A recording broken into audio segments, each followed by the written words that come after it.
Ang problema ko. Stiff neck. Kailan ba yung stiff neck nyo? Ang tanong. Tagal na mga... Baka panahon palilimahong yan. Last year Baka lang. manoon mo na yan. Hindi ko may gano'n. Apektado dito eh. Hanggang dito. Nagpa-x-ray kayo tayo. Tignan ko nga. Ano ang napapansin ko?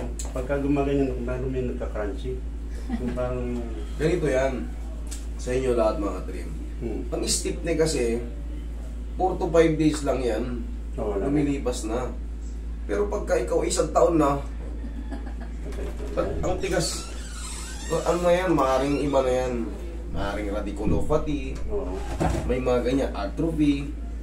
Pero hindi ako sigurado. Pero kailangan mo ipacheck yan kasi nga, hindi na yan normal na ano, hindi na yan normal na stiff neck. Stiff neck kasi, ngalay-ngalay na, medyo, pag bagong-bago pa, masakit. Pero nakagano mo, napipilit mo. Pero napipilit ko naman. Anong na lang, nagdalak na dito.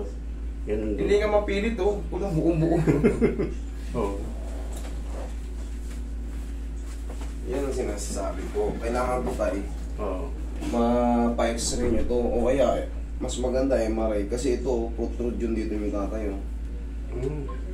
Oo. Yung buto niya. Protrude. Ano ba ibig sabihin ng protrude? Parang bumukol. Ayan. Oo. Ibig sabihin, apektado na yun dyan sa loob. Meron kasi tayo tinatawag na ganito tayo. Yung mga parang arthritis sa mga ano, sa buto. Sa mga joint. Sa joint. Ganyan, yung mga ganyan. Pero sa neck kasi, ano bang example sa neck?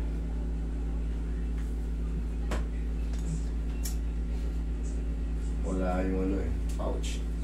Wala yung ano eh, neck na ano. Ito sa cervical yan, upper cervical. Yung mga ganyan, no? Nasisira yung mga ganyan. Na. Pero kung makukuha sa pan ngayon, tapos magpa-x-ray ako sakali. Hindi, honestly speaking kagad, hindi to kagad makukuha. Okay. Lalambot lang to ng konti, pero yung totoong ano. Titignan kasi natin kung kailangan talaga siya mahabang therapy. Kasi nagkakaroon nga nung pagka-damage ng mga cervical joints. Sa joint. Kaya pala minsan dito, hanggang dito, yun yung kanyang laman, nadadali. Pansin mo nagagano no? Yung may sinasabi mo nagka-crunchy-crunchy. Hindi makatuloy na lumagutok. Hindi makatuloy, hindi makadulas. Yung mga cartilage ng cervical. Hindi tawag ng mga facet joint or facet joint. Yun. Parang nag-lock na. So, kaya ang dapat yun, pa-x-ray muna para malaman kung...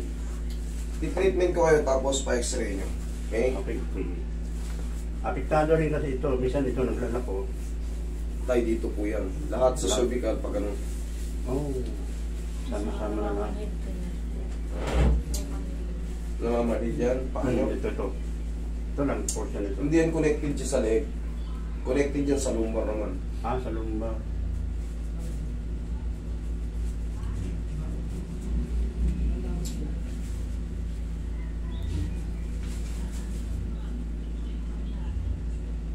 Pero itong mga daliri na to connected to sa leg. Kaya pala minsan naglalak yan. Pero hindi ito wala namang problema dyan. Yung nervous system natin, tingnan mo sa leg. Ito. Pag gano'n yan hanggang dulo ng daliri. Abot yan. Konektado. Yan ang puno niyan. Pag sira yan dyan, maapektuhan yung ano mo. Pero dito, apektado mo dito. sa lumbar naman yan. Lumbar. Sa thoracic naman, yan yung mga internal mo. Agit na.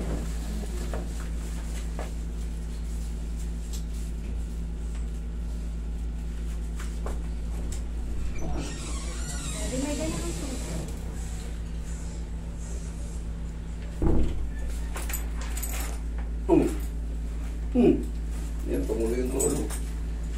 Lakas nararamdam. Nararamdaman mo talaga yun kasi nakabara yung mga. Minsan hindi magkakaroon ng atrophy yung ano. Mga facet joint natin dyan. Tayo. Kala nyo normal lang na ano yan, stiff neck. Hindi. 4 to 5, 1 week lang stiff neck. Tanggal na yan. Higa ka pa gilid.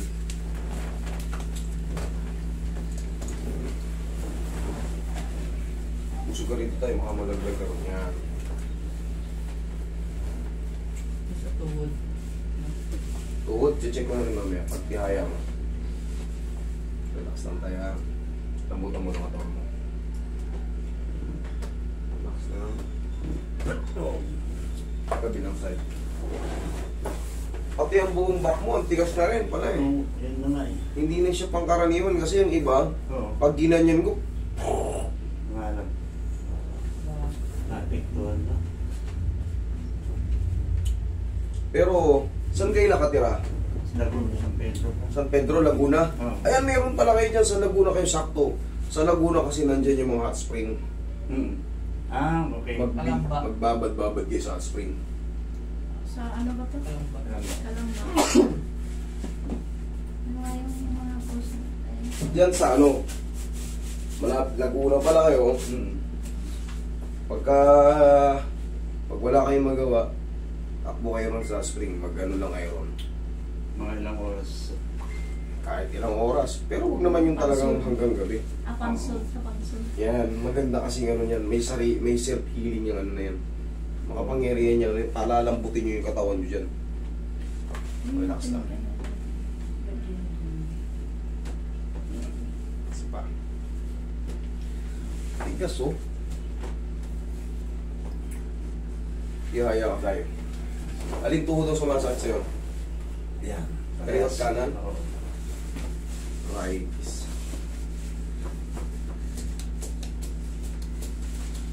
Tapos magbawas-bawas kayo sa alat na kinakain nyo. Kasi yung mga purines, doon nakukuha natin yan sa mga food natin. Sobrang alat, sila yung mga nagde-deposito sa mga joint-joint natin.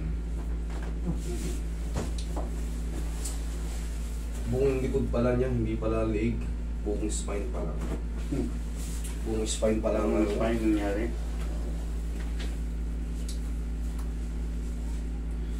Ang kwan ko lang, kasi pagka once na nasa sasakyan ako, matagal, pagbaba ko niyan, medyo hirap na. tight na lahat. Oo. Hindi kayo kasi nakakapag-stretch tayo eh. Oo. Hindi kayo nag-i-stretch eh. Hindi kayo kahit pa paano, may movement pa ganun. Wala lang, tuloy lang ang buhay, dire-diretso lang ganun. May sakit, upo lang. Oo. Hindi nyo, kahit pa paano yan, ni minsan ba nakapag-massage kayo, nakapag-paalayin kayo ng katawan? Hindi. Matigas na kasi yung ano niya eh. At yung tuhod niya oh, iba na rin to. Oh, Hindi na makalapat. tinamahan to, arthritis to.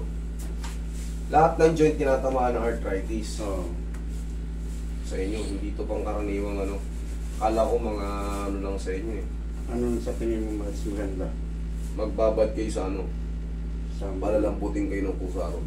Ah, okay. Sakto, taga Laguna kayo.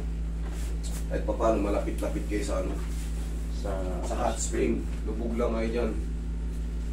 Ganun, pilit-pilitin nyo ng ganun. Tapos, pag ahon nyo, Oo. pahinga na kayo sa bahay, magpamassage kayo ngayon ng pau. Kunti-kunti lang sa mga joint-joint lang. Yun. Tapos sa mga susunod na araw, malapit na kayo ron, babad lang ulit kayo. Upo kayo. Kayo pa kayo.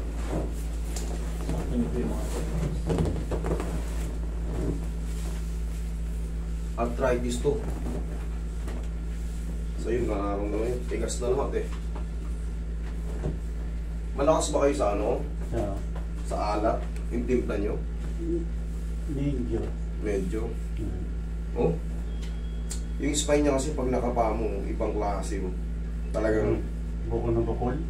very malaki yung katawan niya. Dapat yan, hindi yan bubukol yung katawan niya eh. Yung buto yun. Pero dito, kapain niyo mo ito, mami. Ang laki nung nakaano. Ayan. Hindi ko nga kayang. Yan oh.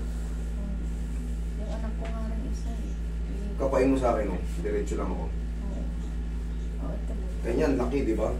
Samantalang dapat hindi naman siya payat. Kita niyo, napakalaki ng bulto ng katawan ni tatay.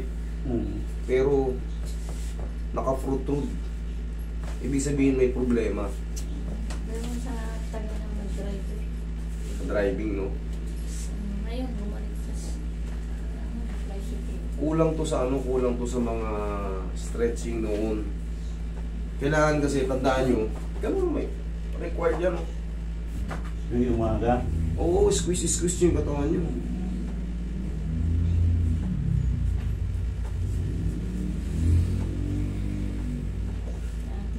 Maagang nasira yung mga ano nyo, mga annulus disc nyo. Hmm.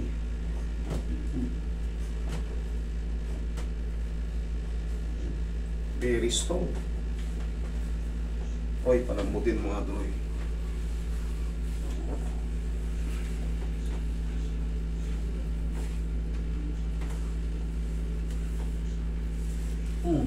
Yun. Sakit? Okay lang. Ayan, tama lang yan. Tama lang, okay. Diyan lang kayo, ha?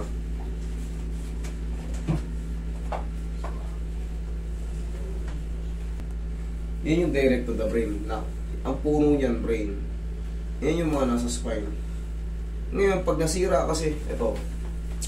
Ilang taon na kayo ngayon, Tay? 55. Kita nyo? Ang bata pa pala niya. Wala, 55 pa pa lang si Sir. Pag senior ni Sir, mag-expect kayo. Pag hindi ito nakagapan, mag-ano siya. Eh, di ba Yun nga. becomes Ayun nga, dun nga sa kahit pa paano, katulad yan, Laguna lang kayo, dyan ang maraming hot spring. Maglubog-lubog kayo dyan sa hot spring tayo. Oo. Tapos kumilos-kilos kayo. Minsan napapawisan ako, ikilos-kilos ko lang. Okay lang ba yun? Oo, okay ang papawis. Basta may movement kayo kasi na-stack up na eh. Yeah. Tayo. yung construction. Ang bata pa nito ni Sir, 55 pa lang. Taas yung point lang. Paano pag nag-60 years old na si Sir? Yun ang pinaka, mahirap. Tapos na sa atin. Ang permit. Ang permit. Sakay sa Laguna, bungad lang. Pero, Bungad lang yun, ha? Pero nasa libre kami.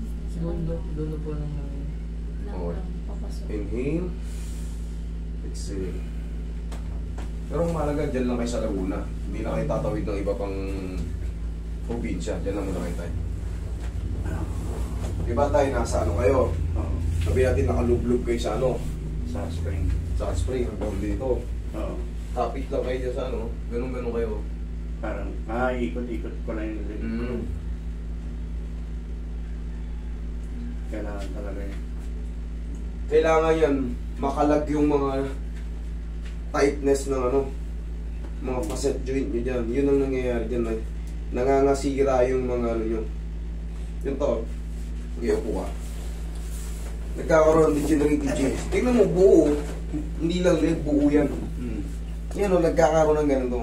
Arthritis. Yan nangyayari sa inyo. Sa leg. Tapos, sa facet joint ganito. Kaya pala nagkakaroon siya ng chronic. Ano, injury or arthritis and facet joint. Ganyan. Kaya pag minsan kinikilos yung Lumalagot to. hindi makatuloy. Kailangan kasi yan, isa lang yung nagtuloy oh. Kailangan kasi ganun. Kailangan ganun, hindi yung parang sumasayad lang sa tuhod. Kagaya sa tuhod. Pero sa umaga, ang ginagawa ko, ginaganon ko yan. Oo, yun. Okay, higa kayo tayo ulit. Sorry, meron pa akong babalikan.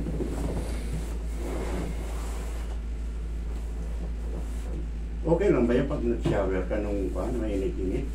Hindi naman. Yun ang pinaka-healthy. Pinaka-healthy. Pinaka-healthy yun.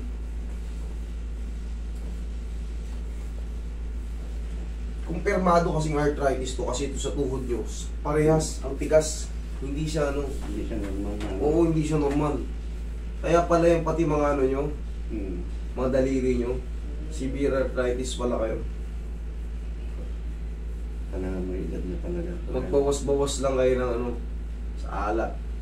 Kasi yung alat, yan yung nagkikreate ng furins. Yan ang magde-deposito sa atin.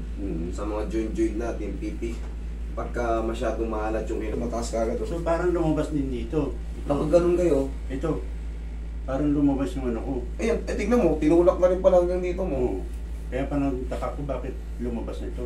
Tayo alam mo kasi bakit. Nasisira na yung mga annulus disc mo. Tapos yung mga cartilage ng mga facet joint. Yan ang mga bumibigay sa may mga taong may arthritis severe. Paano pag ang kailangan ko unan pag natutulog? Kasi nahihirap pag umaga, masakit eh. Kasama na to. Yan ito, tay. Dito ko biga. Higaan mo to. Parang ano. Kasama na yung likod sa kanila. Kasama yung likod. Para naka-elevate kayo konti. Oh, mautog kayo ah. Pusog kayo konti. Palitan nyo na yung una na to. Yan, ganyan. So, doble ang mangyari. Ganyan, kasama na sa pag-unan nyo yung likod nyo. Hindi na yung leg lang. Okay. Komportable kayo sa ganyan. Oo, kasi ang ginagawa ko, may unan ako dito sa lalim, tapos meron dito. Hindi na. Anong ilalim? Puro pa ganito lang. Hindi, kasama nito. Kasama na yan, tama yan. Okay? Sige tayo. Medyo severe yung ano nyo eh. Upo kayo tayo, may gagawin pa ako. Ito isa rin to. Ito naabot ko. Ito hindi. May tigas na nga. Kasama na lahat.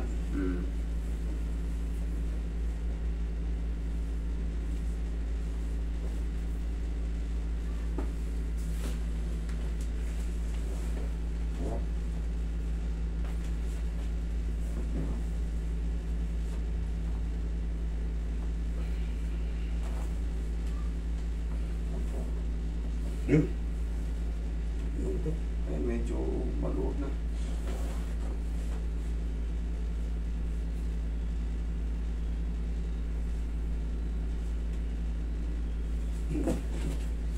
Samantalin nyo habang nagtutunugan ba yung mga buto nyo, susunod niya, wala na. Tapos ito lang palagi yung gagawin pag-isip nyo sa umaga. Tayo, okay tayo. Hindi nyo lang na ganyan. Ayan. Ay. Hindi, kontra. Kontra. Ah. Sige, ito magkasabay. Yun, 1, 2, 3. Kabila. Yan. Yan, okay, upo kayo. Tag-isa lang sa umaga, okay na yun, sapat na yun.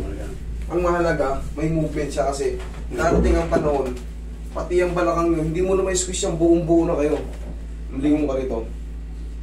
Lingon, sige pa. Kabila. Kabila. Sige, lingon. Pantay lang talaga, no? Kunti-kunti lang yung movement.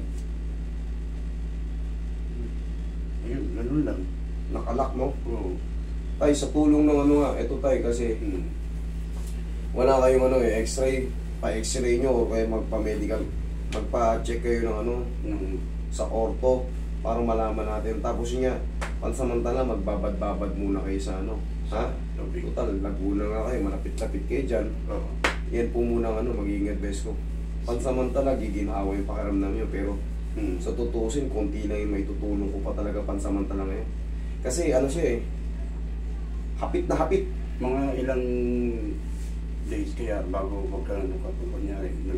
Interval, Oo. ako balik dito, 1 week ang interval nito sa tay. Oo. Okay? Ngayon pagka nag-hot spring kami, so ano mga ilang araw sa tingin niyo? Kahit mga, kung malapit-lapit na kayo, kahit day by day, doon kayo na malaging maligo. Araw-araw kayo naliligo, di doon na kayo palaging maligo. Okay, tay? Okay. Sige, thank you.